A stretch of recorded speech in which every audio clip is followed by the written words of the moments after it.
Well, we are going to go ahead and get started. So welcome everybody to our first Aquaculture Job Fair, the 2020-25 Job Fair. We're very excited to have you. My name is Joe Caterin. I am the community manager of the Aquaculture Information Exchange. And I'm excited to welcome you here today, whether you're a job seeker, an employer, or just someone who's interested in learning more about the American aquaculture industry. I'd also like to introduce Jay Clark and Bailey Albert from Virginia Sea Grant, who are going to be helping me facilitate today. If y'all want to wave to our audience. And just before I begin, I just wanted to give a big thank you to a few people who helped make this event happen. First is Amani Black. With minorities in aquaculture. The idea for this event came from a conversation that I had with her about the need for more support at the entry-level job level for aquaculture. So big shout out to her. And if you don't know about her organization, I will drop a link to it in the chat. Would encourage y'all to check it out. I'd also like to thank the National Aquaculture Association, who are our official partner for this event. Executive Director Kaylin Jakowski is here today, and you'll be hearing from her in a few minutes about the work that they do. And I'd also like to thank Maya Pelletier of the Maine Aquaculture Innovation Center and Annie Fagan of Maine Sea Grant, who were helpful in consulting me in finalizing the format for this event. Okay, so a few quick housekeeping things before we get into it. I just wanted to clarify for everybody that the session is being recorded and that we are going to post it on our YouTube channel after later this week. And we regularly host webinars where our members present on various aquaculture topics. So if you want to subscribe to our YouTube channel, I'm going to drop the link for that in the chat as well. We also ask that if you're not one of our speakers today, that you stay on mute for the entirety of the event, and that you also have your camera turned off so that the focus can stay on our speakers and that everybody's able to pay attention as simple as possible. And we will be strict in enforcing this policy, so please be respectful of it. And since everybody is going to be on mute, that means that for questions and answers, we'll be doing that primarily through the chat. So during the Q&A portions, feel free, or even during the presentation itself, feel free to drop questions in the chat, and we're going to select the ones that we feel are most relevant to the group. But if for some reason we don't get to your question, I'd encourage you to post it in our group on the Aquaculture Information Exchange for this event. I will drop the link for that in the chat as well. And okay, so with that out of the way, I will get into the itinerary for today. So we're starting off with the welcome now, and then Katie is going to briefly tell you about the National Aquaculture Association. And then I will talk a little bit about the Aquaculture Information Exchange for those who don't know. And then we will be getting into our first panel featuring the Maine Department of Marine Resources, Cultivar Technologies, the Aquaculture Center of Excellence, and Florida State University Coastal and Marine Lab. We will have the panel question and answer with them, and then we will take a short break and then get into our next panel, which is our Farms and Industry panel, featuring Treasure Coast Shellfish, Cherrystone Aqua Farms, Manafish Farms, and IF Anderson Farms. And we will do a panel Q&A with them. And then at the as we wrap up the fair, we will have time for general Q&A. So that's, you know, for any questions that we weren't able to get to during the panel Q&A, but also just any general questions that you may have about the aquaculture industry. Katie, I, and the panelists will do our best to field those questions. But I also encourage people in the chat, if you have a response to somebody's question, to feel free to enter it there as well. And then we are going to try and wrap it up by 2. But yeah, with that, I will stop sharing my screen and we will hand it over to Katie, who's going to talk to you about the National Aquaculture Association. Thanks, Katie. Hi, everybody. Thanks for coming and thanks for that intro, Joe. So I am the executive director of the National Aquaculture Association. So the National Aquaculture Association is a nonprofit trade association that helps give a voice to the U.S. aquaculture sector in the United States. So the association was founded in 1991. We are supported through our members, and we have a large, we're almost like an association of associations. So other smaller local associations, whether they be regional, like East Coast, Gulf, or if they're state level, are welcome to be a part of our association and help inform us as we advocate for the national sector as a whole.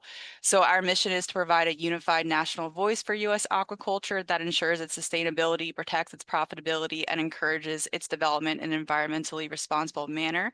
So some of the ways that we do this is we are active on a national level when it comes to our federal friends over in Congress and over in the White House and with the rest of the administration, with federal agencies. So we attend meetings with Congress members to promote legislation that can help advance the sector and help the sector. We work with our federal partners when it comes to regulations and making sure regulations are working for our farmers. We provide public comments on different regulations that end up in the Federal Register, things like that. We also occasionally get involved on the state level on issues that have a really wide-reaching impact to the sector. We also want to make sure that the sector is growing. We really want to support U.S. aquaculture. So we also help with Aquaculture America, the conference that's put on with the World Aquaculture Society. So we have a trade show there where we have suppliers that are part of our supplier association representing and have different events during that to kind of make sure that the private sector is being included along with research and academia and all these different facets that kind of make up the entire sector.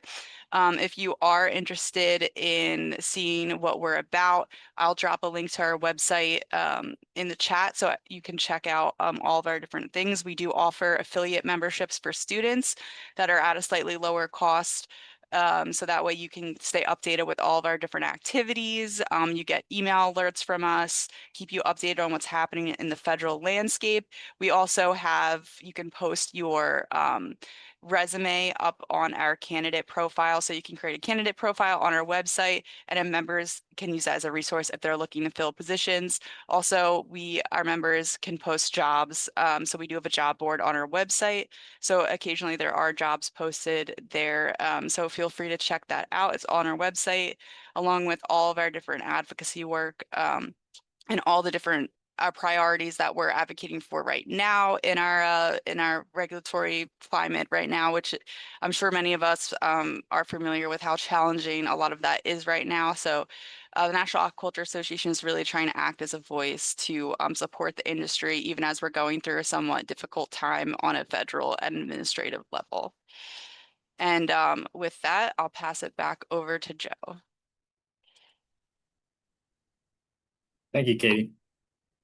Yes, the National Aquaculture Association is awesome, and I highly recommend checking them out.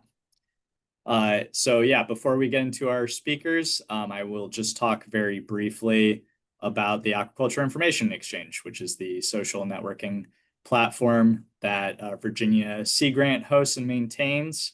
It is backed by NOAA USDA grant, and it has the mission of connecting, educating, and encouraging collaboration among professionals and enthusiasts in the American aquaculture community.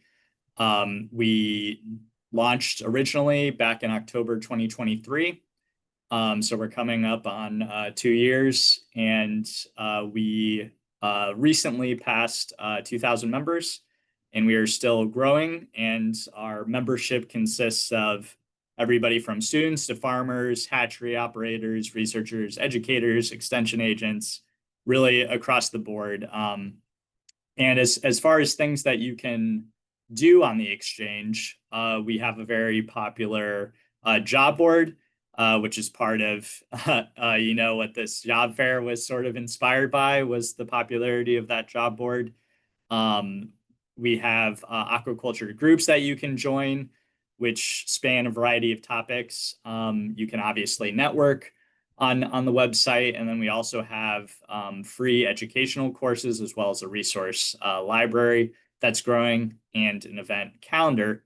But like, I can tell you about all of this obviously, but it would be probably just easier to show you. So I'm going to load up the AIE here. And for those of you who have not joined, I'll drop a link in the chat.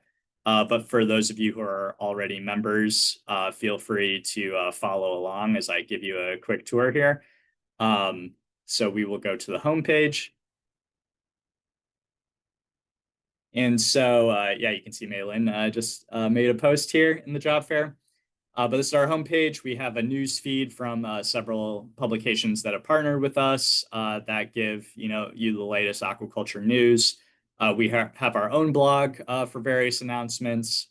And then we just sort of have previews of our features with groups, our latest resources, recent jobs, and upcoming events.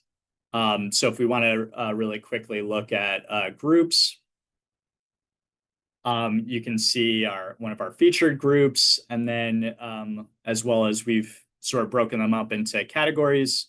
So for example, if you wanted to see groups that were based on region, we can click through there, and you can see various groups related to region.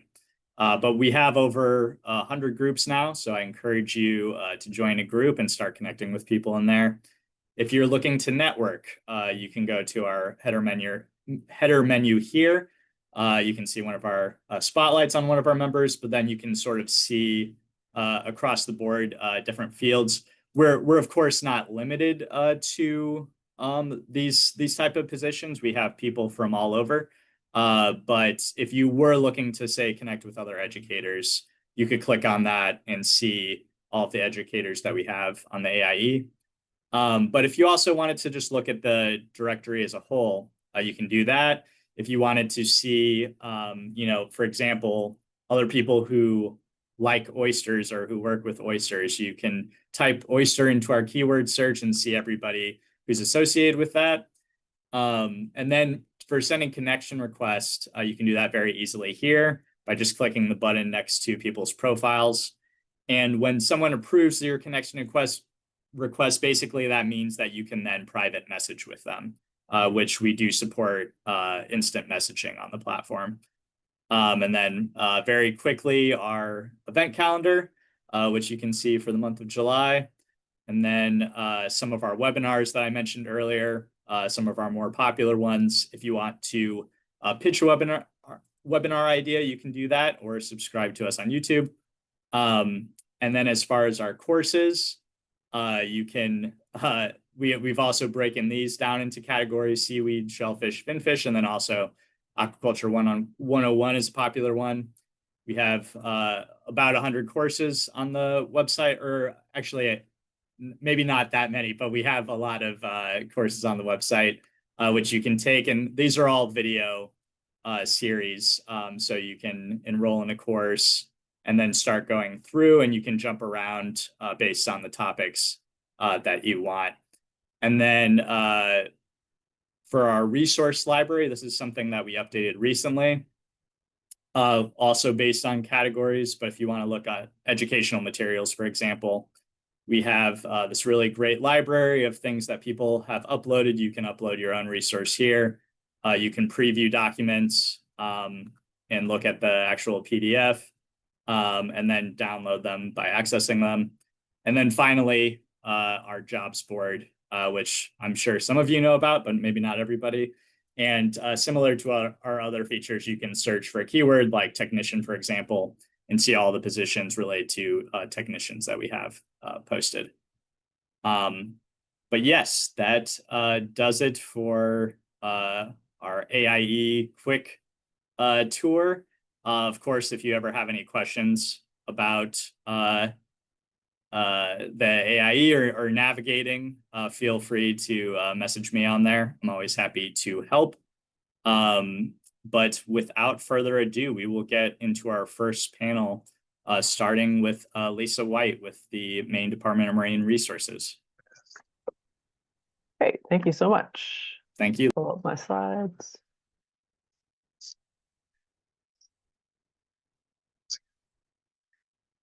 Hi, good afternoon. My name is Lisa White. I'm the Program and Outreach Coordinator with the Maine Department of Marine Resources. I'm with the Aquaculture Division, which is part of the Bureau of Public Health and Aquaculture. The Maine Department of Marine Resources, commonly we just say DMR, so I probably refer to it as DMR a lot. We have two main offices. The headquarters office is based out of Augusta. That's where I work out of. And then we also have more of like a science-focused marine lab office that's in Booth Bay Harbor on the coast. We have several positions. A few are going to be posted in a couple months, and a couple are posted right now. I tried to break them out into like the more like office-focused administrative roles, and then the more field-based or scientific roles. So on the administrative side, the office assistant and the marine resource management coordinator are not posted yet, but they will be coming in a few months. And those are directly with the aquaculture division. The office assistant would be helping out with noticing and administrative work in the office for the division. And the marine resource management coordinator role is going to be focused on implementing regulations for the aquaculture leasing process. On the science side, our marine scientist one position as an entry-level scientist position with the division would be assisting with site visits. So for lease applications, all the sites get visited during our review. And then the two openings that are currently posted right now, we have a pathology technician opening with the Bureau of Public Health and Aquaculture's pathology program that would be focused on shellfish sampling. It's a contract job, but I think I've listed two URLs down here. This one takes you right to DMR's website, and this one posts both the contract jobs and the long-term positions.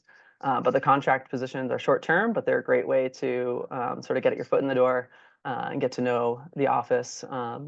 And so there's, I think, several, in addition to the pathology technician, there's also some other public health openings. If you go to this other link to this is the Maine Bureau of Human Resources. If you go to that page, I posted that one as well because you can sign up for email notifications. So if there's a certain type of position that you're most interested in, you could sign up for to get notifications directly to your email. And then the last position is outside of aquaculture a little bit, but they do help us a lot with our compliance and inspection work. It's the Marine Patrol Officer role with the department, and they help we do site inspections for lease sites. And for qualifications, I also try to break them out, although there is some overlap. But for the more administrative and office-focused positions, we always have multiple projects we're balancing. So being highly organized and able to shift priorities is a very useful skill. We're also looking for folks who have strong verbal and written skills, experience with Microsoft Office products, and for all the roles, able to work well as part of a team because we do collaborate a lot. Right now we're an aquaculture division of 9, but we'll have those 3 positions posting soon. And also the ability to work independently. Most people have a hybrid work schedule, so you'll be in the office a few days a week and working from home a few days a week. They're on the science side. We're looking for folks with the strong analytical skills and a strong attention to detail. We do map all the sites and take coordinates and sort of ground truth what's proposed in the lease application. So experience with GIS and boat operations is a preferred but not required qualification. Experience either in the aquaculture field or a related field. And again, the ability to work independently and as part of a team. So those are the quick highlights. I will add to the chat the link to the Bureau of Human Resources page if people want to take a look at other openings. That also will take you to any other state agency as well. So if there's Perfect. other roles you want to see. Thank you, Lisa. Thank you. That was great. Yeah, and I think that's a good idea for all presenters is any links that you might have in your presentation, just because we're doing these so fast, it's good to drop in the chat as well. Charles, if you're up next, if you want to get started with Cultivar Technologies.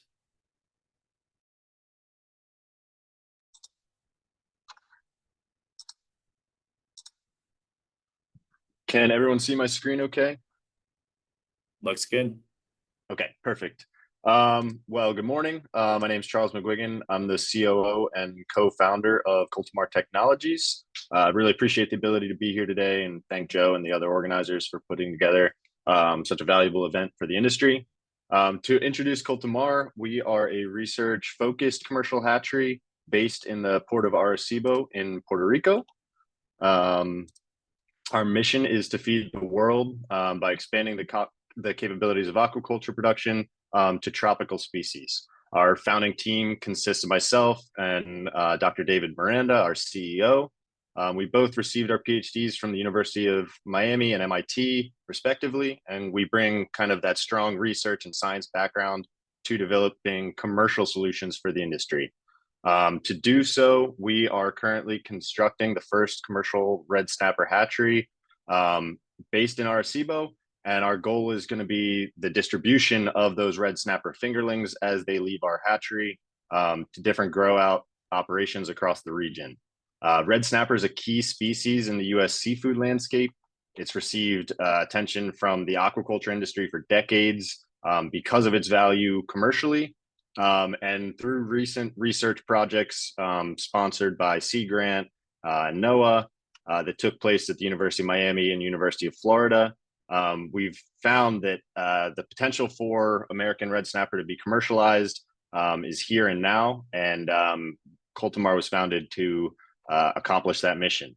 We know that work still needs to be done to kind of hone technologies and processes to reach that commercial production capacity. But we're really excited about the attendees here who can help make that a reality.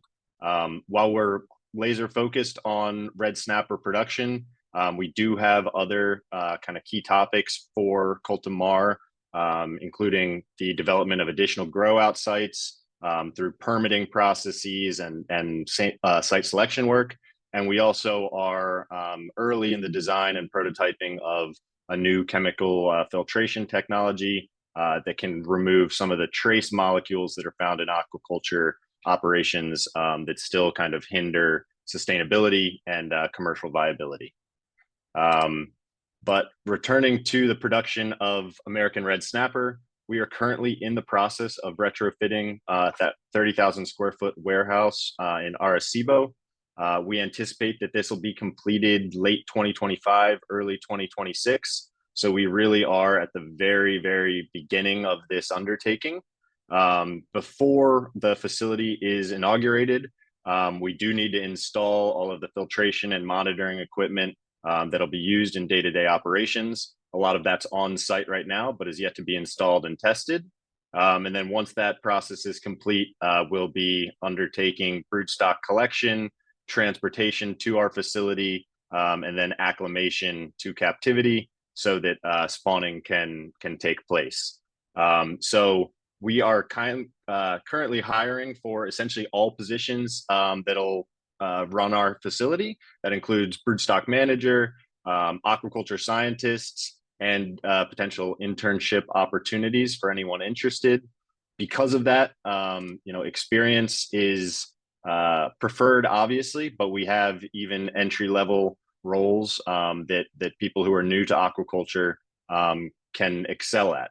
The key kind of characteristics that we want to emphasize for our potential first hires will be kind of that strong scientific background, that ability to problem solve, and as a small kind of startup, we're really hoping to hire a team that can work together to build the company into a much larger operation, and for a team that can kind of help to grow into the roles as they become more obvious.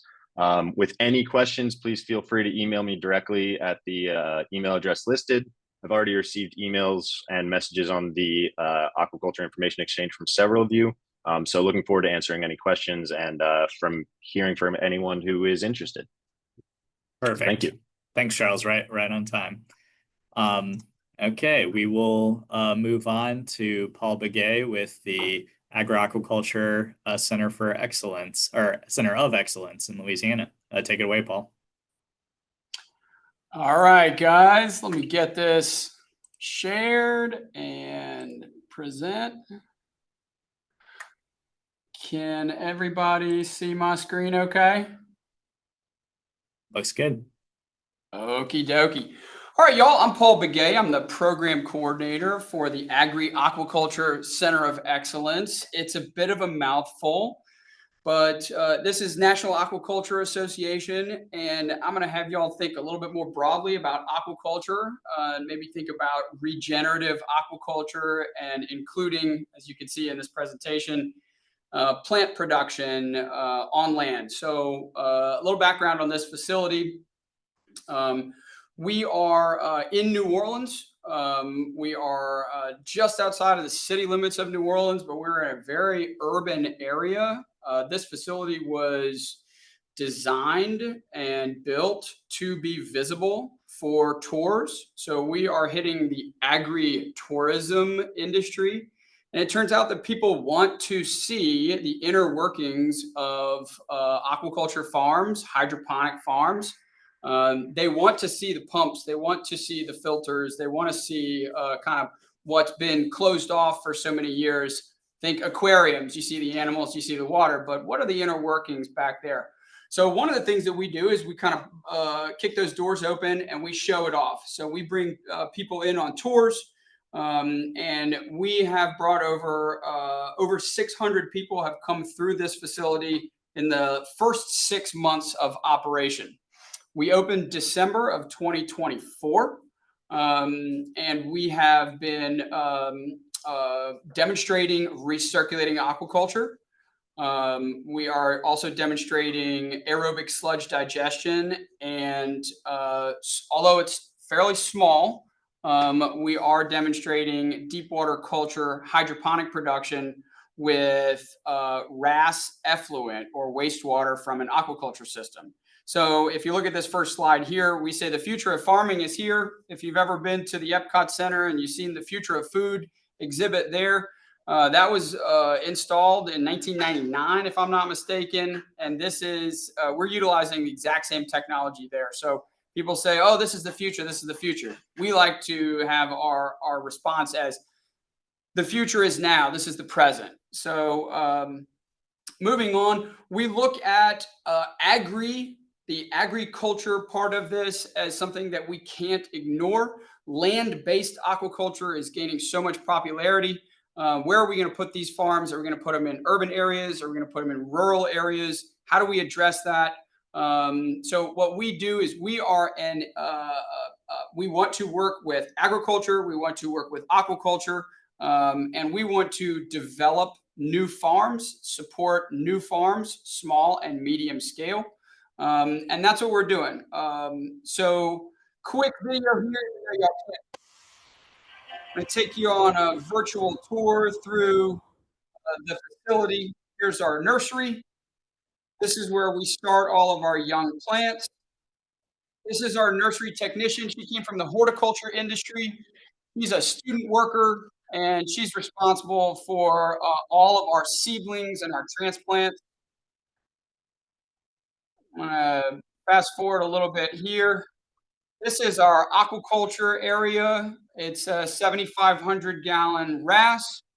We're feeding anywhere from 15 to 20 pounds per day. Right now, we have native fish, channel catfish, and a channel blue hybrid. This is all fresh water. This video was shot back in March. Our fish are averaging about 2 pounds right now. So we're about 0.4 pounds per gallon stocking density. Very, very, very warm water. We're kind of riding that line of being able to harvest these big fish. If we look here at our grow out for our associated lettuce, we're doing about 1,500 to 1,900 heads of roaming every single week. So it's real production that we're putting into the community. The last thing that I want to chat with you all about is our mission. We want to promote economic resilience. We want to focus on our local economy right now. We want to help farmers who are small businesses. Most importantly, I think that we need to, as an industry, address the workforce issue that we have. And so what we're attempting to do with this facility is develop a training protocol that is hands-on and classroom that provides the framework for entry-level technician positions. So that's what we're attempting to do. And I think I'm right at my 5 minutes now. Perfect. Thank you, Paul. That was great. And for those of you who want to watch that video in full, Paul shared that in the job fair group on the AIE if you want to check that out. And I'm also going to do this. I'm going to put our website up in Perfect. the chat and our farm website too, so y'all can cruise around on that and you'll see all our social media. Awesome. Thank Perfect. you. Thanks, Paul. Thank you. We will move on to Adelaide Lang with the FSU Coastal and Marine Lab for our last presentation of this panel. Hello, everybody. Let's see if that works. I'll try to share. Let me know if you can see my presentation. Looks good. Does that work? Yeah. Yeah, yeah, you had it. And then just go down here. Hit that. There, does that look okay? Looks great. Okay, thank you. Thank you, Joe. I am Adeline Lang, and I'm the Shellfish Hatchery Manager from the Coastal and Marine Laboratory at the Florida State University in Florida. And I'm gonna pass to Sandra, who's gonna introduce you our research in the lab and what we're looking for. Yeah, good morning, afternoon. So my name's Sandra Brooke. I'm one of the research faculty here at the FSU Marine Lab. And our shellfish hatchery opened in 2023, and it was funded under a larger project called the Apalachicola Bay System Initiative, which is a big multidisciplinary project focused on oysters, the oyster collapse in Apalachicola Bay, and restoration approaches. So the idea of the hatchery was to conduct research on oysters, obviously specifically juveniles, and also to test the proof of concept of the spat on shell approach to kickstarting reefs with hatchery animals. So that's kind of what we've been working on. And so our focus at the moment is research and restoration, and our primary target animal is oysters, but we've also done some scallops, and I'm going to hand this over to Adeline right now to talk about the hatchery in particular. Yeah, so our mission here is to produce like larvae and juveniles bivalves from oysters and also bay scallops. The idea, I mean, for like this year and next year will be like to try to work on developing like new protocols and optimizing like broodstock conditioning and inducing early maturation. We're still going to work on spawning method and refine our microalgae culture protocols as well. It goes also with larvae rearing and developing like a larval culture from the bay scallops. And finally, like innovate like different like oyster spat settlement techniques that using different various substrates. That's why we're looking for at right now two positions. We're opening 2 positions. They are described on my slide, and we're looking for like an algae research technician and also an hatchery research technician. I kind of open it more to hatchery. I know we've mentioned like larvae to start with, Joe, but we will definitely look for someone that is like more like can oversight the whole hatchery husbandry. So the description are pretty much the same for both positions. We're looking for someone that is interested in aquaculture and in water management systems, as well as water treatment, filtration, definitely. We're looking for a candidate that can follow SOP and definitely hygiene and aquaculture best practices. That can also like record and follow data management. And of course, we're looking for candidates that can like work under flexible schedules for weekend shifts, because this is animal husbandry, so it's everyday work. And for the last, and not the least, outreach and research collaboration and training. So I hope it's clear. Those 2 positions are not posted yet. They are going to be like In the fall. Something like that. Don't hesitate to reach if you are interested. I mean, anyway, I think that's good. Your Yeah, email. I got my email. Thank you so much. Perfect. Thank you, Adeline. Thank you. Great. And we are going to go ahead and jump into our first Q&A. So as a reminder, if you want to, we're just going to be doing questions in the chat. So if you just want to drop your questions in the chat, if you want to specify a particular panelist that you want to ask a question of, or you can just, ask a general question to the group.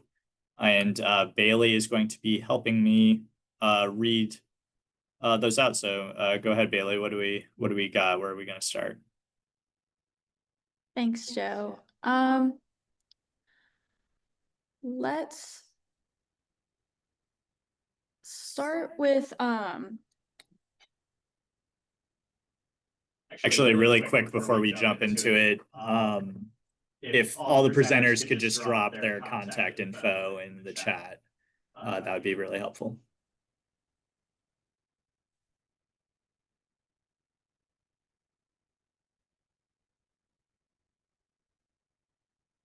there were a couple questions for Charles. Seems like he answered most of them, but I might just read off a few just until we get some more questions in the chat. So for developing feed nutrition, Charles replied, "We have done preliminary research on nutritional requirements for the species, but hope to expand this focus in the coming years." And then someone also asked, in the way of qualifications for full-time, like what you might be looking for. And then for current positions, they're recruiting candidates with a marine science background, who are able to work hands-on with fish and aquaculture equipment. I also will open up this question to our other panelists. I think it's a very relevant question in terms of like qualifications for the positions that you're hiring for. What can people expect? What background you're looking for, years of experience, etc. I'm happy to speak about that. Thank you. Sure. So, most people, they say, "Oh, aquaculture, I get to work with fish."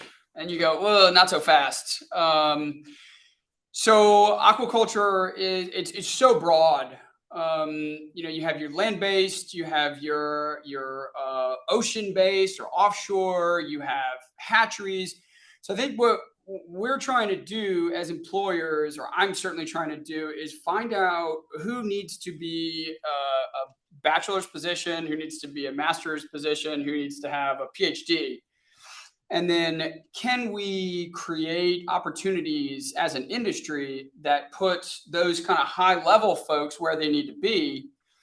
But in our case, we just hired a guy with a master's degree from Auburn, storied school in aquaculture.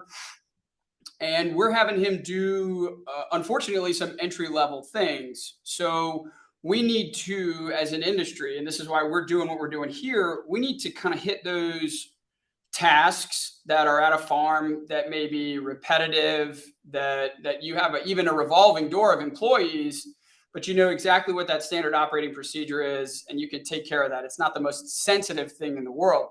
So we want entry level, but we also do want those people as managers, but we really need a lot of entry level people right now. And to speak directly, I started as a technician because I thought this whole thing was cool in 2009. And that, kind of spun out of control, and here I am. But that's hopefully that, creates some conversation about workforce requirements. Yeah, those are all great points, Paul, and I agree that aquaculture is cool. And for other panelists responding to this question, if you could also, and Paul, if you could just really quickly clarify, there's been questions, about whether y'all as employers sponsor visas for people from overseas. Is that an option at the center? That our center definitely, yeah. So we would just need to have a discussion. It's case by case, certainly, but our organization is it's not. We are a 501c3 nonprofit here in New Orleans, but we work statewide. We work in every single parish. And the Agri-Aquaculture Center of Excellence is the newest program in a much larger organization.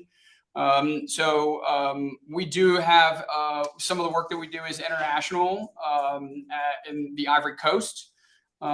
So we do want to bring folks in and, more than anything, give them a hands-on experience and training. So if international students are interested in that, please contact me by email. Perfect. Thank you, Paul. Karthik Kane, I see your hand, but we're just doing questions in the chat. So if you could drop your question in the chat, that would be helpful. Any other panelists that wanted to respond to Bailey's question just about, like what type of background you're looking for in job seekers, and as well as responding to that, the work visa question as well.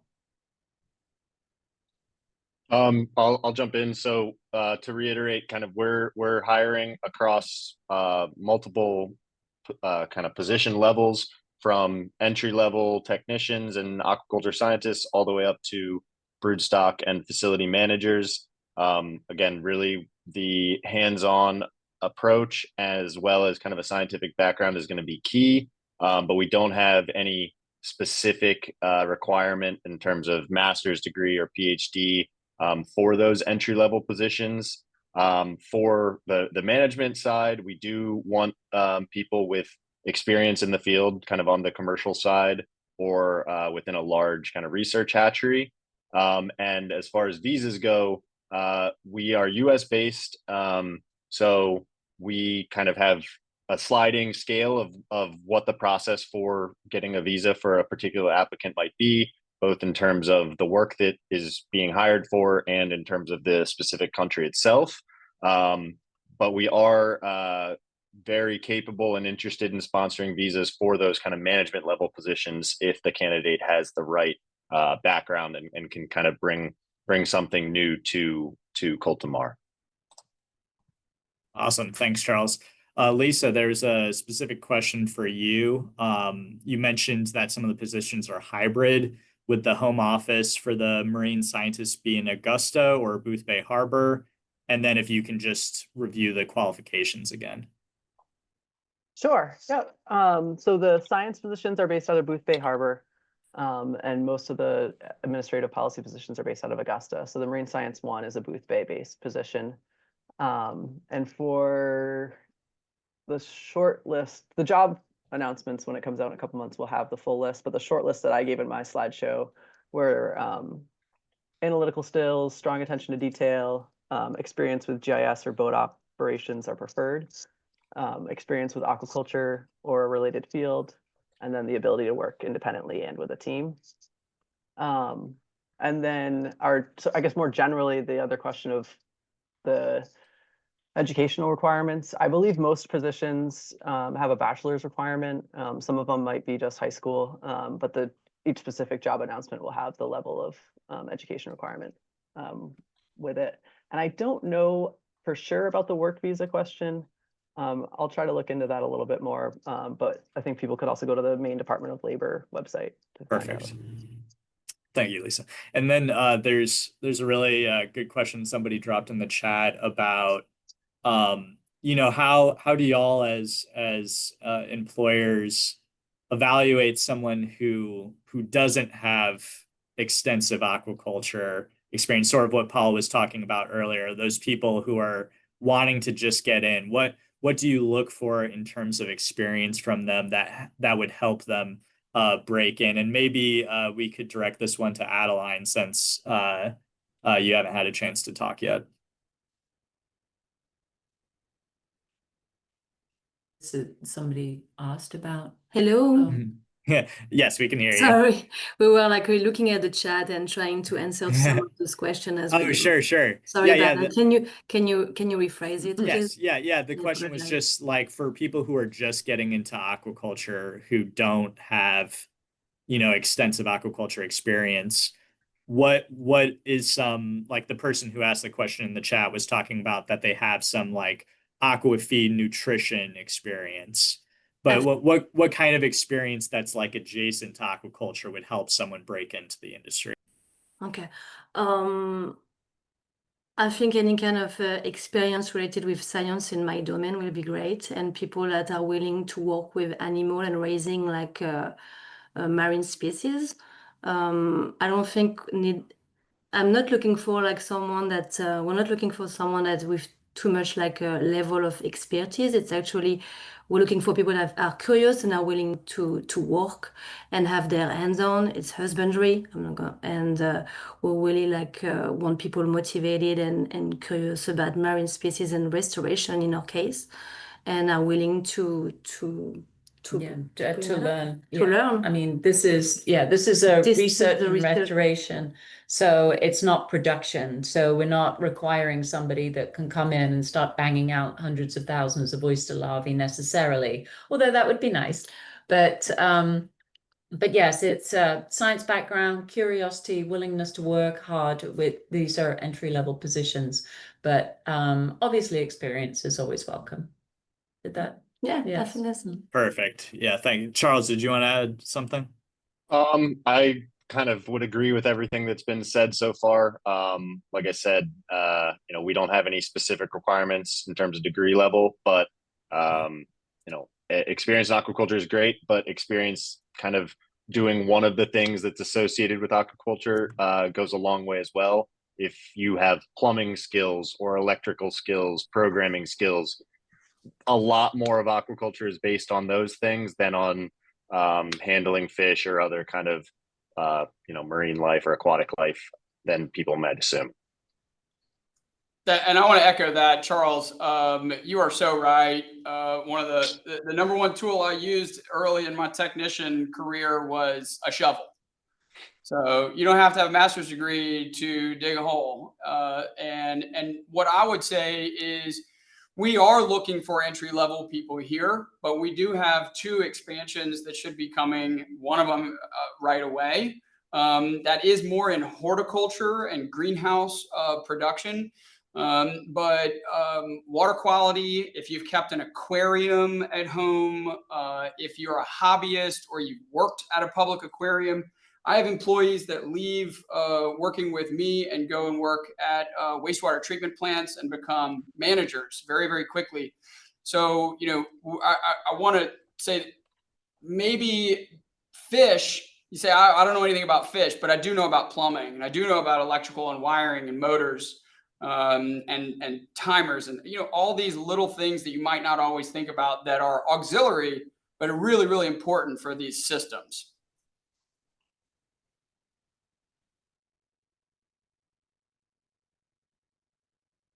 Great.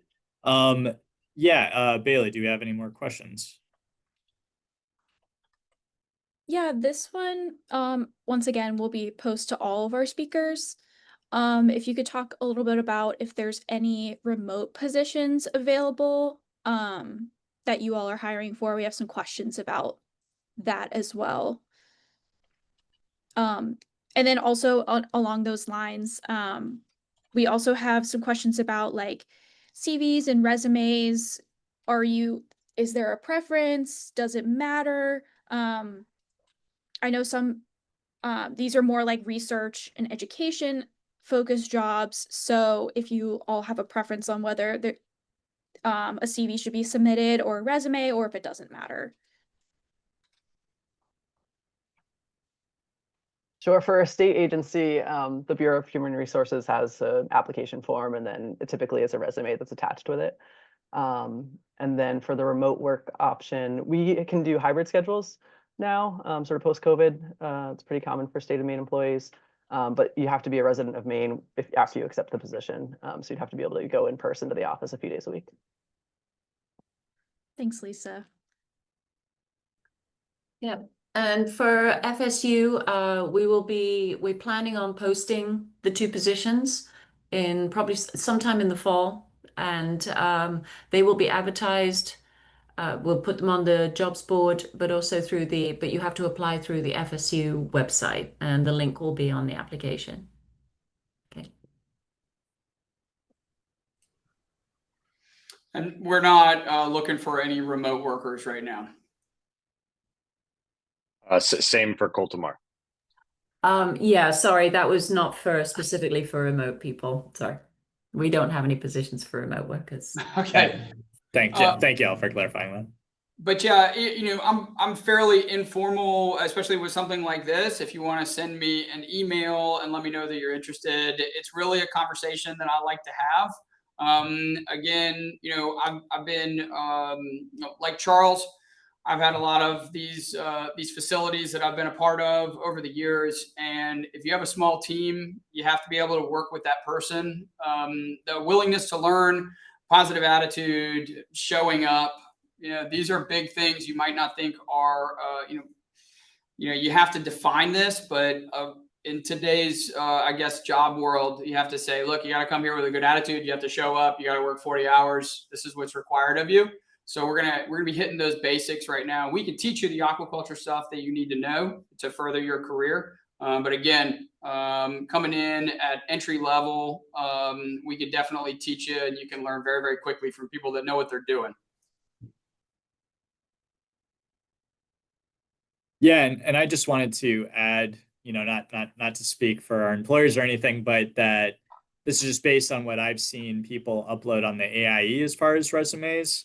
That I've seen some that have a lot of detail about everything about you as a person, not just your work experience. And I would just say that that I think it's more conventional to keep it as short and sweet as possible, including like the most important information about your work experience, but just keeping in mind that as employers, a lot of resumes are having to be reviewed. And so just making it easy as possible for employers to see, what your most relevant work experience is. That would be what I would say. But then I think that's great that people are asking about that. And maybe we can post some example resumes on the AIE that people could go off of for these positions. I think we have time for maybe one more question, Bailey, if we have one. I think there was a question about I guess like where to find jobs with aquaculture as far as like where they're posted. So yeah, just out of curiosity for the employers, I know, Lisa, you said you mentioned, they're posted on the state of Maine's website. But for others, where do you post on LinkedIn or Indeed? Where can people find those? Sure. LinkedIn. I'll jump in here. LinkedIn is a big one. It's a great platform for networking. So definitely, if you're not on LinkedIn, get on LinkedIn. Also, there are your recurring job offers like Josh's Water Jobs. That's a great one. It's international. It's very broad. Aquaculture is one of the sectors in the water job category. And then, what we do is we post locally because we are looking for workforce type people that maybe don't have aquaculture experience. So we're going to be posting that stuff locally on local job boards, and trying to get in those entry level people here. Perfect. Any final thoughts, Charles? Did you have anything to add? Nope, all set. Perfect. All right. Well, I think we are going to end our first Q&A there. Thanks a lot to the presenters, especially for staying on time. That was amazing. I know that Thank was sort of a you. tight schedule I had arranged, but I thought y'all did really well. And also, yeah, thanks to everybody who participated in the Q&A, watching the chat and people responding to each other is amazing. We are going to take just a few minutes break before we start at our second panel at the top of the hour. But just as a fun little icebreaker, if people want to leave in the chat why they're interested in aquaculture or how they got started in aquaculture, that'd be great. But yeah, we will see y'all in a few minutes. We're going to get started on our second panel, which is featuring farms and industry employers, and we are going to get started with Nicolette Mariano with Treasure Coast Shellfish. So take it away, Nicolette. Good morning or good afternoon. Thank you, Joe. My name's Nicolette Mariano. I'm the founder, president, and aquaculture biologist, or the all hats of Treasure Coast Shellfish. I actually started the business. I was doing R&D in late September of 2019 while I was working for a private hatchery as a project manager, and then COVID hit. So things happen for a reason. So Treasure Coast Shellfish is located in Sebastian, Florida, on the east coast of Florida in Indian River County. We are the only farm in our growing area, and we are one of 4 farms doing oysters currently on the entire East Coast, and the only woman-owned and operated farm currently on the East Coast of Florida. Our farm is just under 7 acres. We're using about 40% of our acreage right now, as you can see in the back of this photo, using floating cages. We have about 504 cages out there right now that fit 4 bags in there. And this year so far, we planted just over 1 million. Where our farm is located, it's in the Indian River Lagoon, which is the most biodiverse estuary in North America. And that also encompasses 1/3 of the entire east coast of Florida on the intercoastal waterway. The farm is located just south of the Sebastian Inlet and north of Pelican Island National Wildlife Refuge, which was also the first ever wildlife refuge in the United States. So we get a lot of that. We get the tidal flushing of the Atlantic water twice a day. So we have 2 current positions open right now. We're looking for a full-time farmhand, which is an entry-level position, and an assistant farm manager that we hope will grow into the farm manager position. Again, we're just in our 6th year, so we are still growing. Currently we have 5 full-time employees and 2 part-time employees. We also have summer interns, and we do have some high school students. So for the assistant farm manager position, we're looking for somebody that who has already had a couple years experience working on an oyster farm, has been in the industry, knows the basis of it, has boating experience, trailering experience, things of that nature.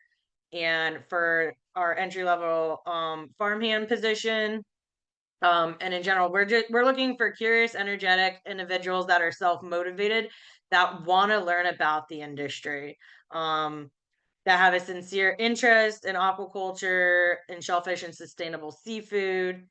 I know some other presenters mentioned, very punctual, on time, works well individually and in a team setting.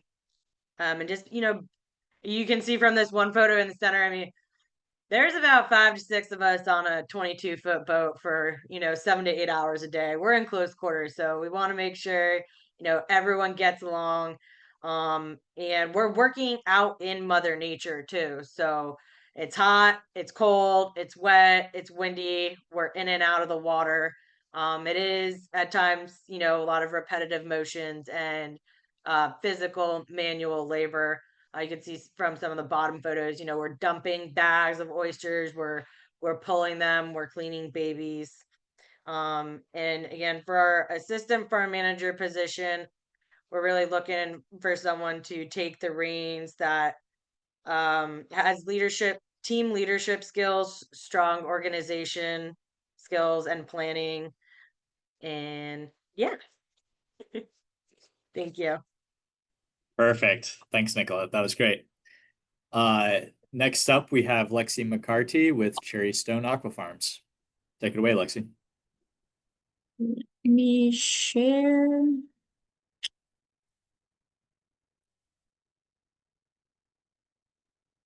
Can you see that? Looks good. Okay, so thanks, Joe, and everyone else at Sea Grant for organizing this. So as Joe mentioned, I'm Lexi McCarty. I'm currently the Director of Research and Development at Cherry Stone Aqua Farms. I've been with the company for almost 2 years now, and was previously working in academia as a shellfish aquaculture extension specialist. My background is in oyster breeding and genetics, and I also did work on a oyster aquaculture farm in Maryland for 5 years. So Cherry Stone is a family-owned and operated company. Currently, we're run by the 5th generation of the Ballard family.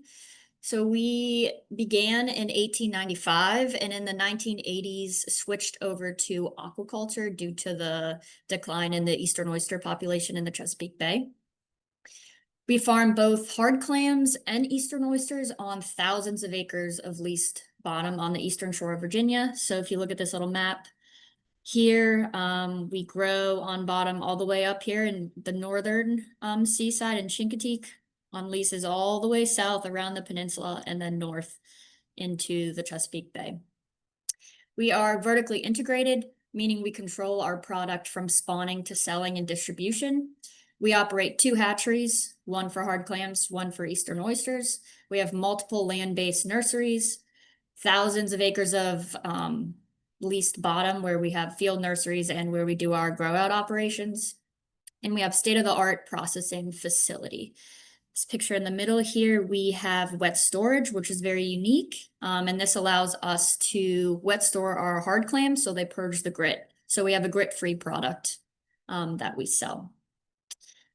So with last year, we sold 90 million clams. We're the largest hard clam producer on the East Coast.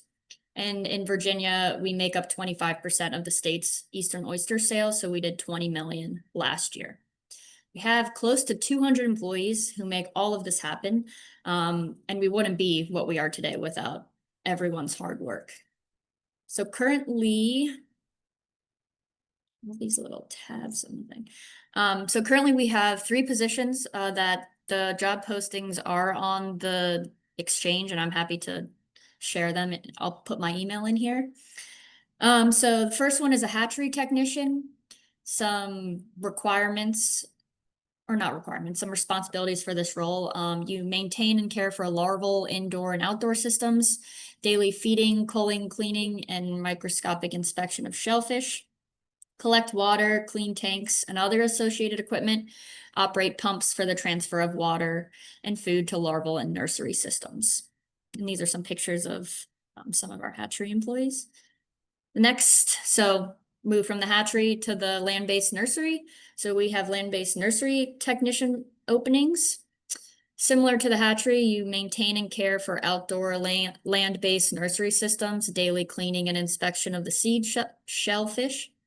Document seed counts and growth, which is really important for organizing our field planting. And then clean raceways, tanks, pups, and all other associated equipment. Moving from the nursery to the field, we have field technicians. And I cannot see because my little tab is here, but harvest and sorting clams and oysters, working and grading seed, daily maintenance and cleaning of all cages, bags, nets, and growing equipment.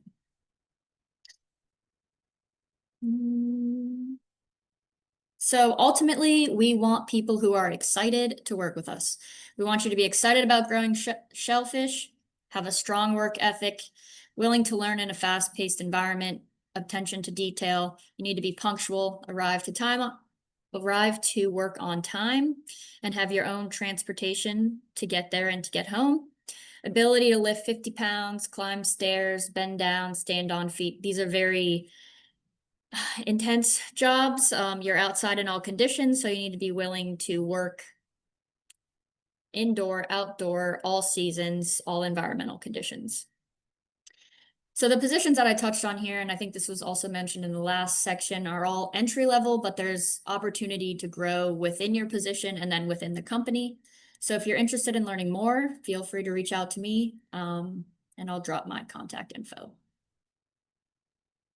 Perfect. Thank you, Lexi. And next up, we have Donna Lanzetta with Mana Fish Farms. So Donna, take it away.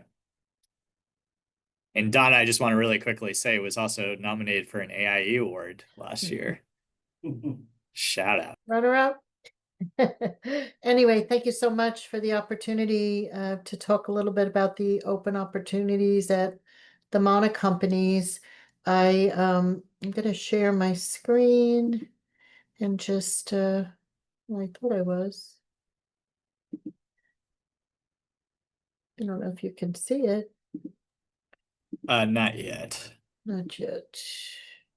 Okay. Sorry. Just have too much going on here.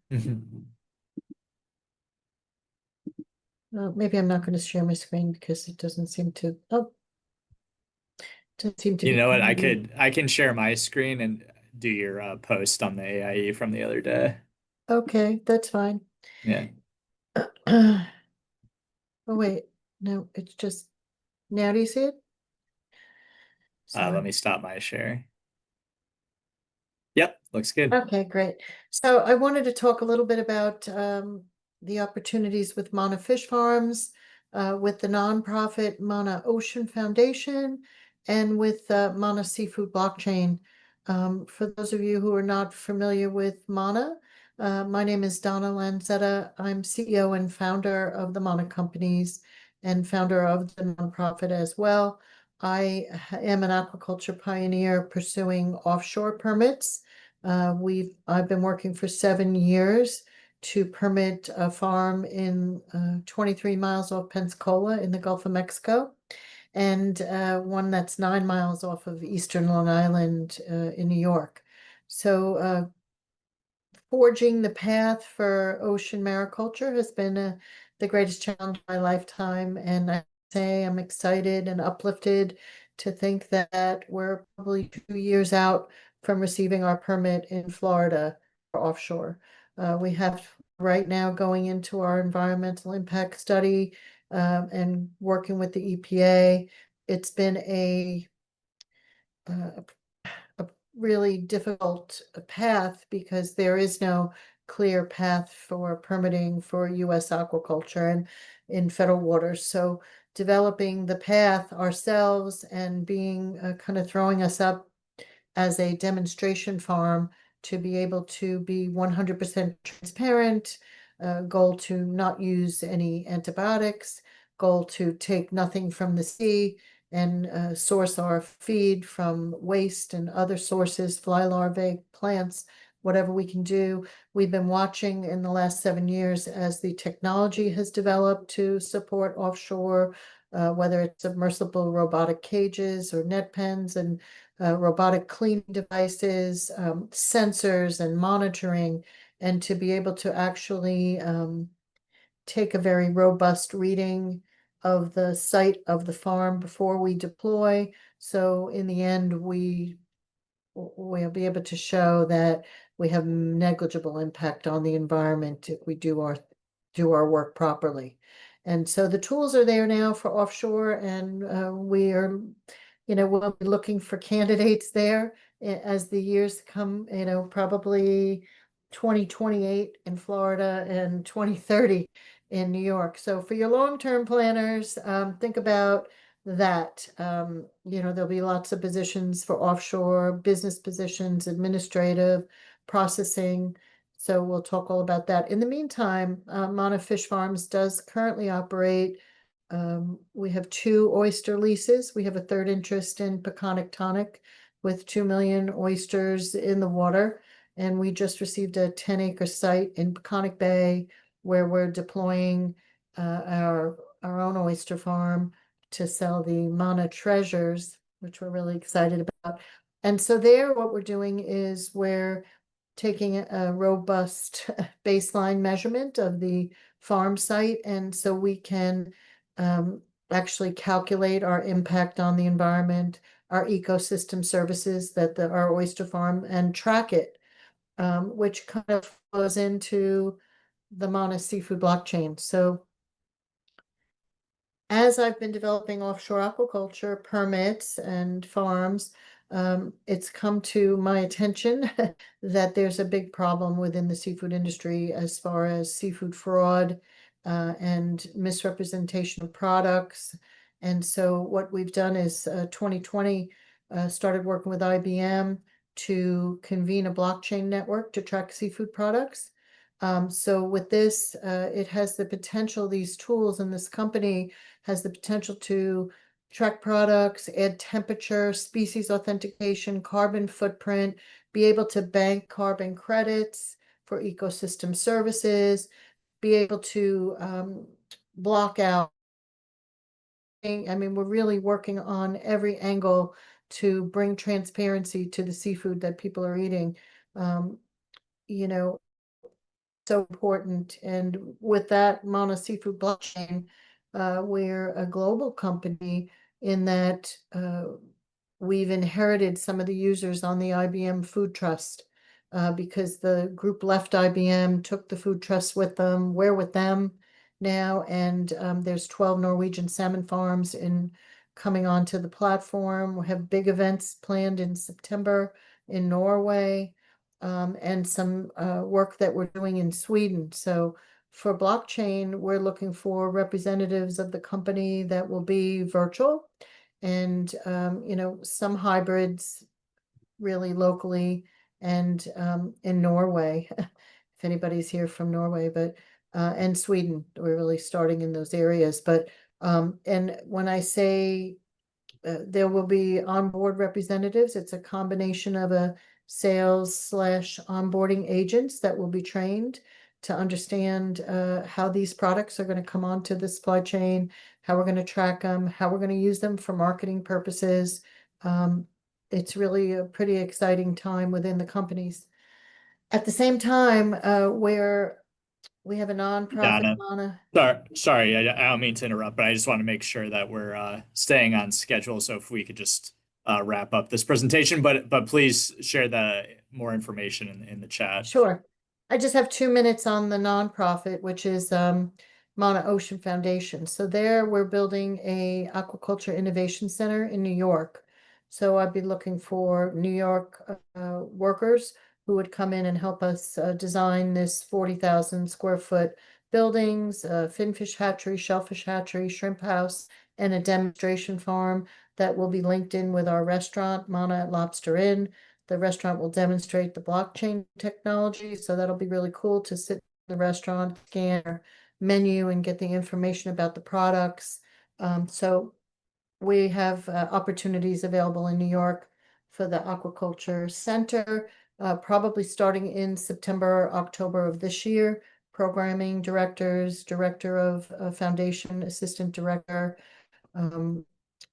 just general workers who want to run tours, eco tours out to the farm, to the oyster farm, and pick your own oysters, bring them back to the restaurant, that kind of thing. Thank you. Perfect. Thank you, Donna. It's a lot. Yes, that was great. So yeah, next up for our final speaker on the panel, we have Jamie Anderson with Anderson Minnows. Take it away, Jamie.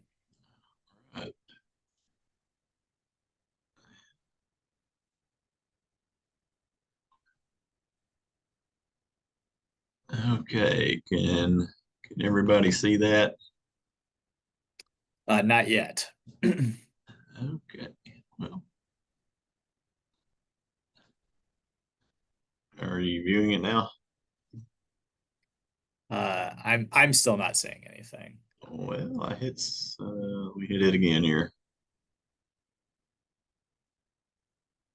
Okay, it says I'm sharing it.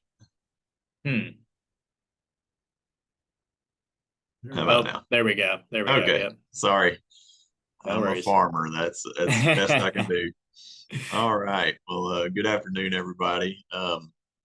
Thank you for allowing me to be on. I'll try to stay within my 5 minutes here. We are IF Anderson Farms Incorporated. We're in Central Arkansas. We are a 76-year-old business. I'm fourth generation. We are kind of in the hub of warm water finfish for the United States because it kind of started here many, many years ago. We currently are raising 5 species, primarily the golden shiner, black fatheads, pink fatheads, largemouth bass, goldfish, bluegill. We are, like I say, we are an outdoor farm. We have 337 separate earthen ponds. We cover about 3,500 acres of just water, and currently have 63 employees. Of the golden shiners alone, we produce over 1 billion head of golden shiners a year that primarily go to the bait fish market, to pond stocking. We sell for forage. We sell for pet food. We sell to zoos and aquariums, wildlife rehabilitation centers. Pretty well anybody that would like to buy our fish. We have an indoor hatchery, which we hatch the majority of our fish indoors, but not all of them. Excuse me.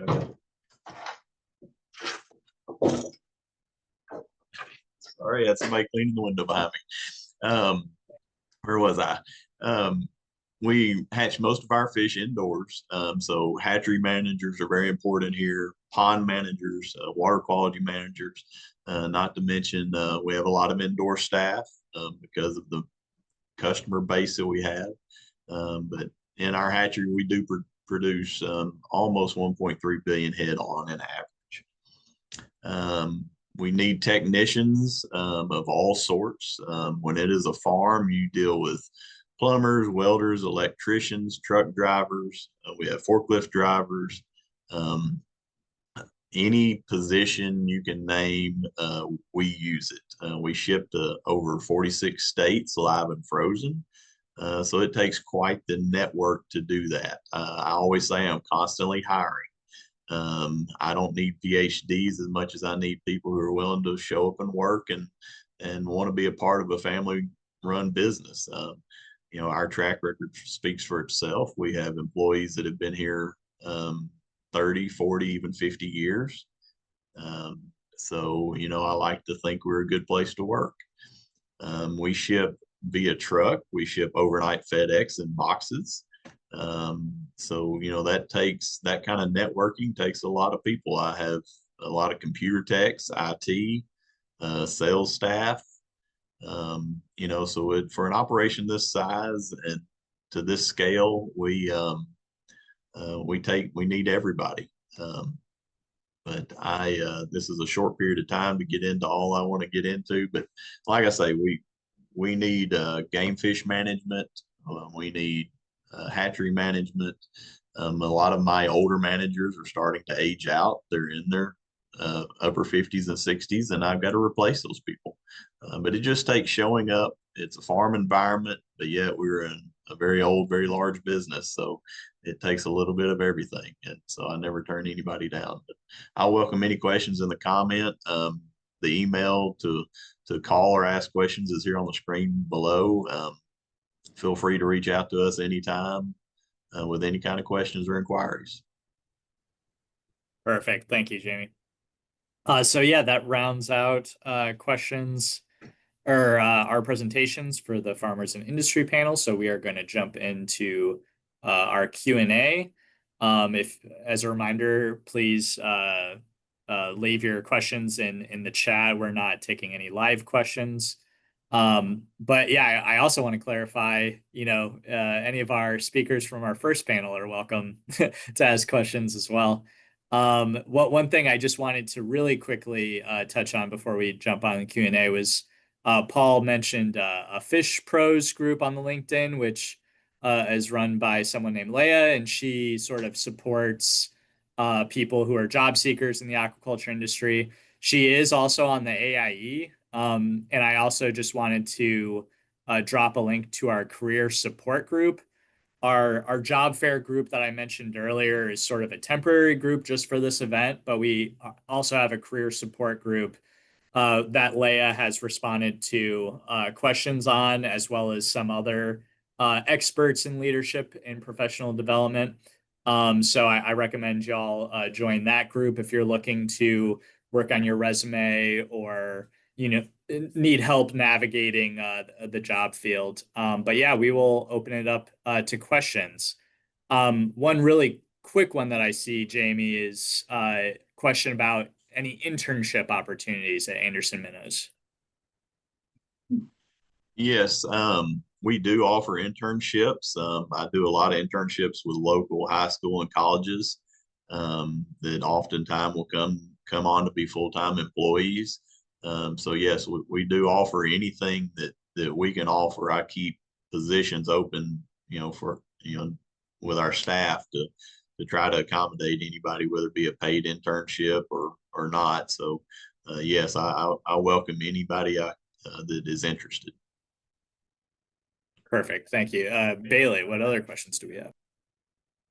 I'd actually like to open that internship question up to all of our panelists. If you could touch on if any of you also have internship opportunities as well.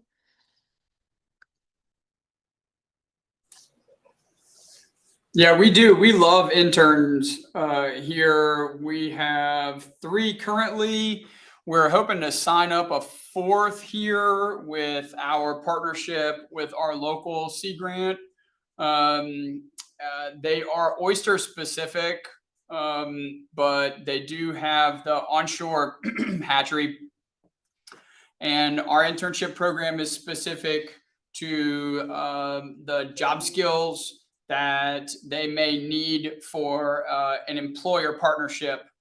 So in this instance, we're looking to get an intern through Louisiana Sea Grant for the Grand Isle Oyster Hatchery. And that position would be coming to our facility here in New Orleans, would be doing some basic things with us. And then we would send them back essentially trained on the basics so that they can jumpstart their work as more advanced technicians in the land-based hatchery.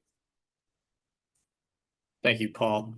And yeah, I just wanted to clarify, just for the next 10-15 minutes or so, I want to give a chance for the second panelist to respond to questions, but then we're going to open it up for all of our panelists to respond. But I appreciate you clarifying, Paul. You want to be quiet? And it looks like Nicolette and Donna both said yes to internships. Lexi, does Cherry Stone offer any internships? We haven't really in the past because the logistics can be tough, but there's always opportunity. So I would reach out if you're interested in that. But no, we don't have one that we post for. Gotcha. And Nicolette, did you want to say something? Yeah, go ahead. Yeah, I just wanted to add, Treasure Coast Shellfish has been fortunate enough. This is our 3rd year working with minorities in aquaculture and Amani as a farm host. I believe Sydney's on the call today. She's our intern this year.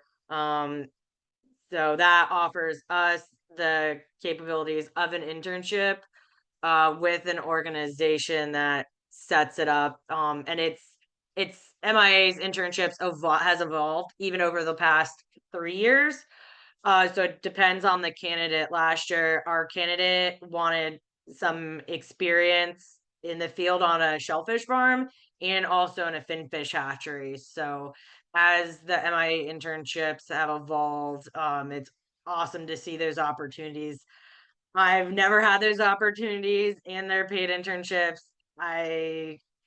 I would have killed for, an opportunity to, get into shellfish, intern and finfish and different things like that. So, treasure cruise, shellfish specifically, we don't really post internships. We do have summer high school and college students that come on board, and I talk to them individually. No one has elected to do an internship per se versus just summer working. Because I know some students, like undergrad, they'll have to do like an undergrad research project. So it just hasn't happened yet, but we are open for that. So. All right. Bailey, what other questions do we have? This was a question that was asked to our previous panelists, and I would like to open it up to our current panelists. Are there like opportunities, or what opportunities are there for international, like the kind of like visas? Are there opportunities for anyone internationally?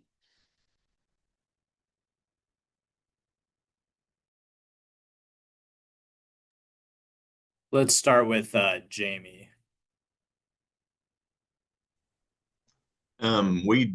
We operate with some H-2A visas, and generally most of those come out of Mexico. Those visas generally stay pretty full. It's kind of the same group of people that come every year. I've got 24 visas, and I kind of let them monitor themselves.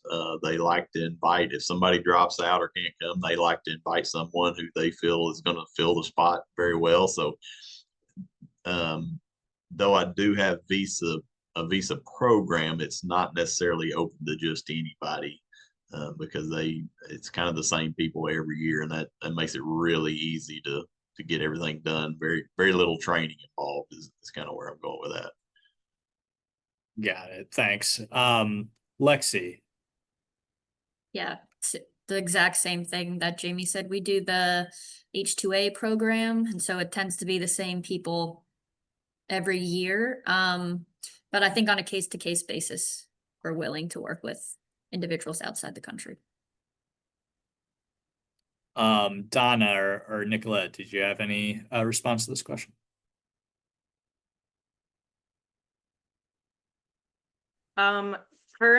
Currently, being a new business, this is something I talked to Joe about prior.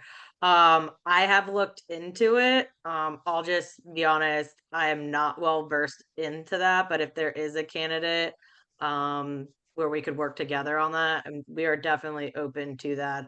Just starting a business, there's lots of things to learn and make sure you get the right way too, so. Thanks, Joe.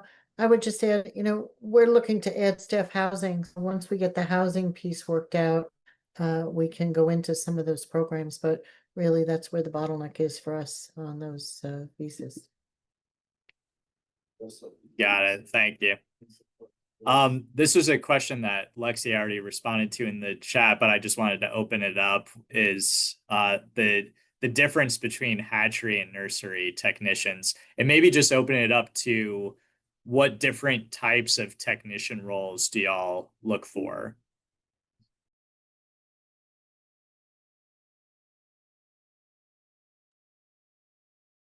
So I guess I can reiterate what I said. I mean, technician for all roles: nursery, hatchery, processing plant, kind of all the entry level positions. We also have maintenance crew. We have a ton. And what I wrote in there is just that the hatchery tends to be a bit more specialized. Ideally, you will have some past experience working in a hatchery. You don't have to, but it's just the most sensitive stage for the animals. So there's a lot more that goes into it. Maintaining broodstock lines, conditioning them, spawning them, setting them, and getting them ready to move to the nursery. Yes, that's very helpful explanation. Did any of our other panelists have anything to add on that? Otherwise, we can move on. Go ahead, Jamie. I'll just be brief. In a farm scenario, our hatchery runs for about 8 weeks, and then the rest of the year we're maintaining and growing the fish that we hatch. So, I can put a title on anybody and call them a hatchery technician, but the rest of the year they're going to be more or less a rancher, for the lack of a better term. They've got to keep the livestock alive and safe and fed, and so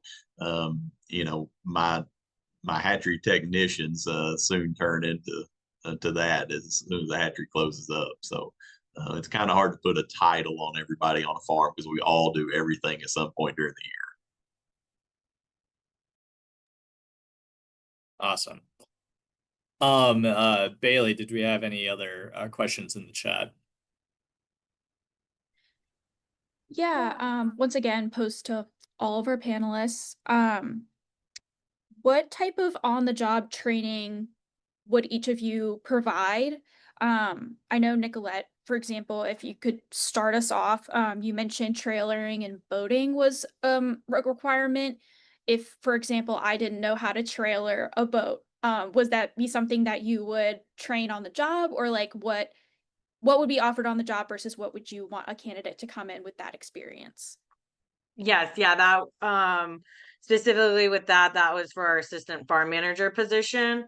But we do have farm hands that do drive the boat. We don't trailer that often, but we do have to take the boats out for maintenance sometimes. And then also you can see behind me, even individuals that do have boating experience, it is a completely different animal, using a flat bottom boat, making tight maneuvers around the cages. So we typically work one-on-one with a candidate on our skiff, as far as boat handling. So because our lines are 150 feet, then you have about 6 feet, 5 to 6 feet of other lines that come up to the cages. So we don't want to, we have 14 cages to a 150-foot line, so definitely want to minimize making repairs too. So, but yeah, that's a good thing you bring up too. Yeah, aquaculture, I mean, where we are the only oyster farm. There's one other clam farm, but anybody can learn anything. I mean, you just, a candidate that's interested in it, asks lots of questions, again, shows up on time, has transportation.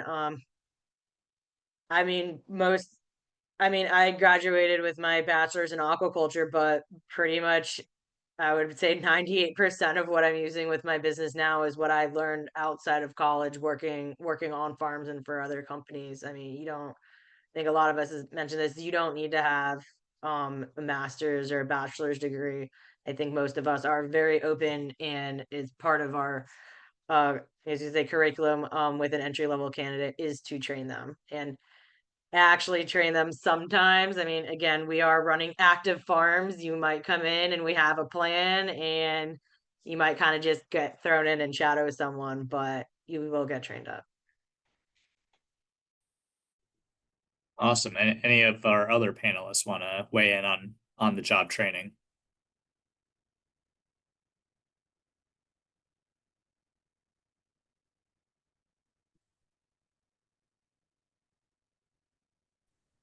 Yeah, I mean, similar. I think you show up and then the crew trains you. If you need a boat license, they facilitate you getting that. You will have to get a harvester permit, which is specific, and things like that, but the company helps you get everything you need.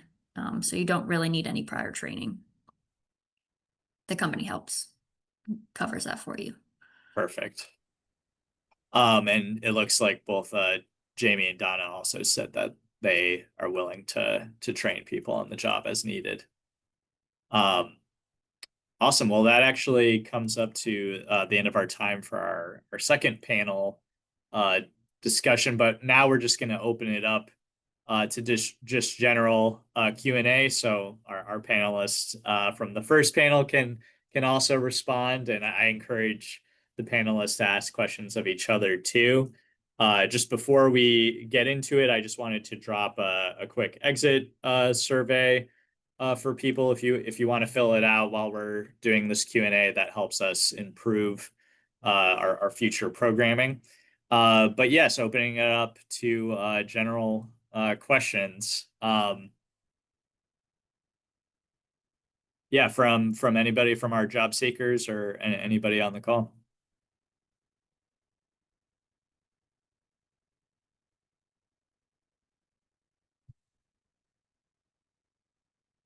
I think maybe if I could kick things off, if our employers could, if you had to pick one quality of a job seeker that sort of outshines the rest, what you're looking for in a good candidate, what would it be?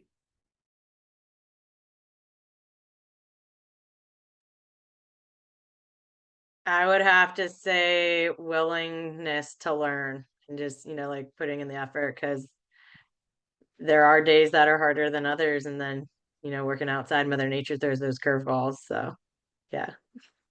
It looks like Paul says positive attitude in adverse conditions. Donna says passion. Lexi says inquisitiveness. Any of our other panelists want to weigh in on that?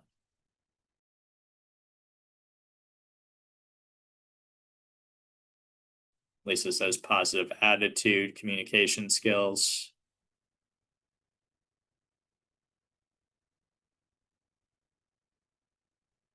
And then maybe if I can build on that question by asking what would y'all like to see from aquaculture support organizations such as the AIE, such as the National Aquaculture Association, as far as what we can do to help, other than having job fairs like this?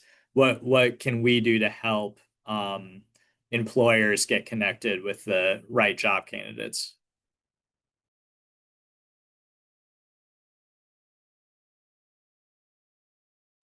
Big question, I know. Thanks, Go ahead, Joe. Donna. I'd say it's great what you're doing here, and thank you so much. I think the postings board is fantastic to be able to post the opportunities there. If there's, I just can't think of more that you do, but certainly what you're doing now is very, very helpful, and thank you for that. My pleasure. And Paul says more positive marketing and outreach. Yes, that's definitely a big one. One that communications people like myself are definitely paying attention to. Oh, Jay's stirring the pot a little bit here, saying, not to go negative, but what is something that a candidate can do that raises red flags? It's a good question, honestly. Good for job seekers to know. What are some red flags that y'all see?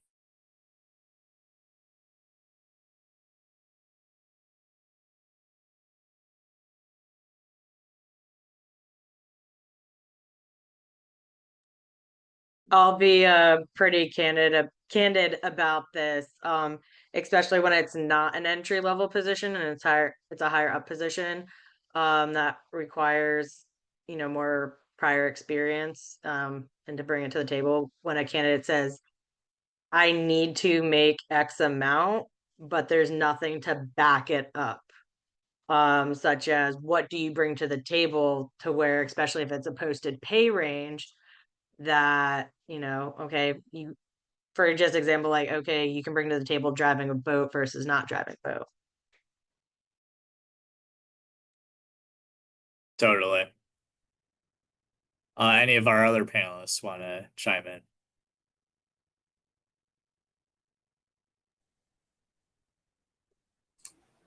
I would just say, make it easy to hire you. I have a lot of experience in hiring people, whether it's for the restaurant or the hotel I manage. And sometimes if it's just hard getting them onto the schedule because they keep sharing their personal conflicts, it just becomes like, never mind. Sorry, they don't have time to hear or deal with all of that. Be available, be responsible, be responsive, and kind of keep it simple.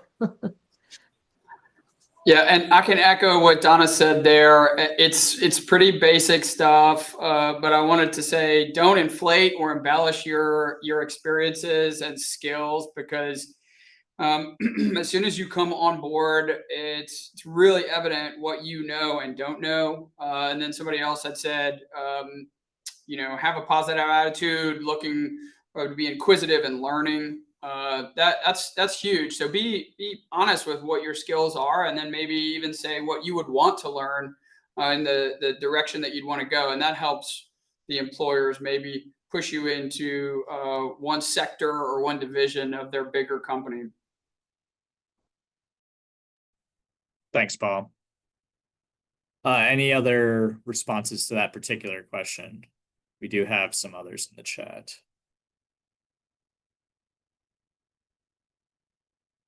One that was asked for the previous panel, but the second panel didn't really get a chance to respond to this one, is just if someone, is trying to break into aquaculture and they don't necessarily have strict aquaculture experience, what other type of experience do you think would be helpful for them to put on their resume?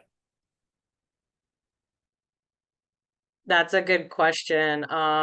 I guess it depends on specifically like what aspect of aquaculture for position you're applying for. I know early on in my career, I didn't have a lot of experience for positions I was applying for Ross systems, but I mean, I know Pentair doesn't do a lot of aquaculture systems anymore, but they do pool manufacturing for bead filters, sand filters, things like that. So I grew up, maintaining a pool, or one of my side jobs in high school. So just transferable skills, like kind of think outside the box. Maybe you've never trailered a boat, but maybe you had a small trailer to move lawnmowers or horses or things like that. The lifeguard to aquaculture pipeline is real. I've heard other people say that. Jamie, did you have something to add here? I just wanted to say we've got 2 college degrees out of 63 employees. That's not what I'm looking for. I'm looking for somebody who wants to be outside, who wants to work with animals, who wants to be a part of a family organization, which we are, and who's not going to show up and say, that's not my job. That gets you sent down the road quicker than anything. We all do everything here. And no matter what I tell you to do, I've already done it myself, and I'll probably be doing it at some point with you because I want to get out of the office. So that's the biggest thing with us is I will teach you everything you need to know about aquaculture in our business. And I will teach you how to run equipment. I will teach you how to plumb. I will teach you how to do all those things. And if you ever decide to leave here, you will be a very well-rounded employee for whoever you leave and go to. And I will give you a great recommendation. I never have hard feelings about people wanting to leave and better themselves. So show up with a clean slate, have a good attitude, want to be a part of something bigger than yourself, and just come have fun with it, because I assure you we're going to have fun. There's going to be days we're going to work hard. It's 101 out there today, so everybody's leaving early. It's hard on the fish and the people, but show up with a good attitude. I promise you I'll make it well worth your while, and if it's not for you, no hard feelings. Yeah, it's great advice. Katie, did you have anything you wanted to add here? Yeah, I think and I think this will also touch on what Karina just asked in the chat about transitioning from academia to industry. So I think the transferable skills is really important. I started my career teching, and now I'm doing more policy kind of advocacy work. But I learned how to plumb. I learned how to do all of these things. And I think when you're looking for new jobs, I started in marine ecology and ended up in aquaculture. Like what Nicolette said about transferable skills, taking anything that you have experience with. She came here from. and taking any skill that you have and applying it to what you want to do next is really important. I think on some level in this field, a lot of people take winding paths because it can be challenging to find positions for certain things. So being able to just market any skills you have and have that flexibility. And I think the same is like I was from academia and wanted to go more into industry, and same thing. I took every opportunity I could to learn more about the industry side of it and kind of transition and make connections with the private side.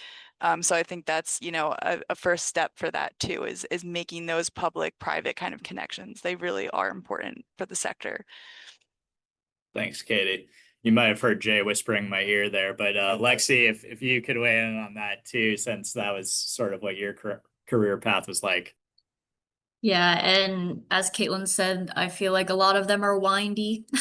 But I guess in my transition was pretty recent, but I took a lot of internship opportunities, and not even internship, just volunteer. I volunteered doing a lot of things, was never paid for them, but because I was interested in it. So I built my experience that way. And then when I transferred, I kind of thought about my skills and my training in a different way. So like as a PhD, you learn how to be organized, you learn how to manage your time, you learn how to really work a computer. So things like that, kind of think about what you did. And I was genetics, so I was very specific, and but thinking about kind of the lessons you learned from it, how that can be applicable in the real world, that stuff is much more important than, like Jamie said, you can learn any of you can be taught and learn any of the things on a farm. It's more so, how do you carry yourself? How do you represent yourself? How do you represent a company? I'd lean on those things. Definitely. Yeah, great answer. Bailey, yeah, we're getting close to time, but yeah, do we have any others in the chat? Yeah, I think this will be a good question to wrap it up for our general Q&A. For all of our panelists, how did you get into aquaculture? What was your personal journey? If you have any also advice for people entering aquaculture, whether they have had years of experience or are just like entering the field. I personally love a good advice. So if you have any of that as well to share, but personal journeys. If I can go, I feel like a lot of us have mentioned we have had windy roads. When I was younger, I thought I wanted to do finfish stock enhancement to improve the Indian River Lagoon. And that's what I was trying to focus on in college, and shellfish just kept coming in and out of my life. You know, every time if I was like out on a farm or in a finfish hatchery, then I wanted to be out, you know, in a hatchery or out on the farm. So like doing both, but don't get discouraged when you apply for jobs and you don't get the position. Something I held to myself, I applied, it was right before I graduated. I applied for a position with Florida Fish and Wildlife, and I was already volunteering there.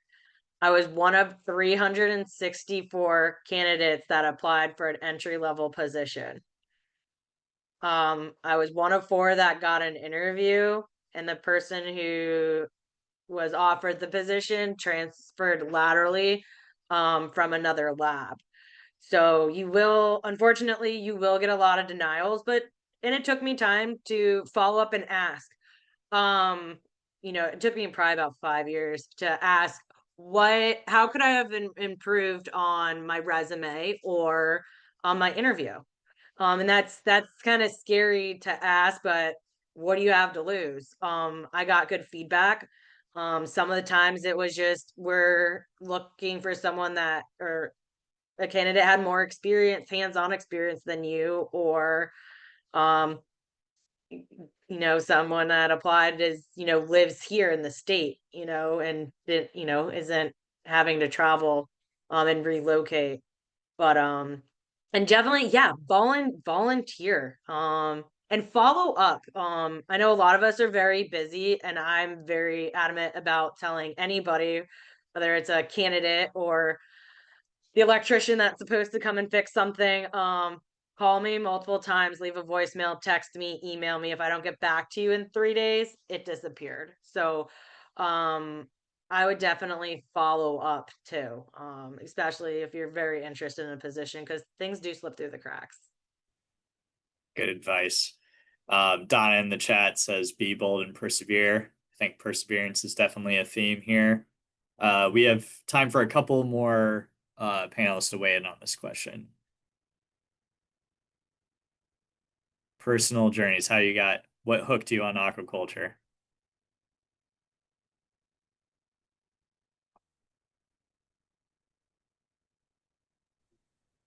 I guess I'll go. No one else is talking. I mean, I didn't even know what an oyster was growing up or what aquaculture was until I got into grad school, and then it was the people. When I got immersed in the aquaculture industry, it was really the people that I fell in love with. So if I would never know this is where I was going to end up, but definitely the people and the I community. totally agree with that. Yeah, I've worked in a couple of different industries. And yeah, not all industries are like aquaculture in terms of how welcoming and supportive they are of each other. Paula, you had something to add? Sure. I'm a very talkative guy, so it's hard for me to stay muted there. But I like Lexi was saying, I didn't know what aquaculture was all the way through college, and I graduated in 2008. It was an economic downturn. I was a college athlete, and I was not focused on my career outside of playing soccer. I wanted to be a professional soccer player, and I wasn't good enough to do that, but I had to transition to being a pro on something else. Aquaculture was something that I read about and learned about, and I immediately volunteered at the local university at the Aquatic Vivarium. And that has really kind of snowballed. And in 2012, 3 years after that first entry-level volunteer, which turned into a technician position, I learned about aquaponics, and then that's a new skill set. I was passionate about learning about it. Still, heavy RAS. I started working at hatcheries. I ended up managing hatcheries, building out farms, taking a job in sales, working at a manufacturer. So it just kind of, if you say yes more times than no, if you learn from these experiences, take those with you.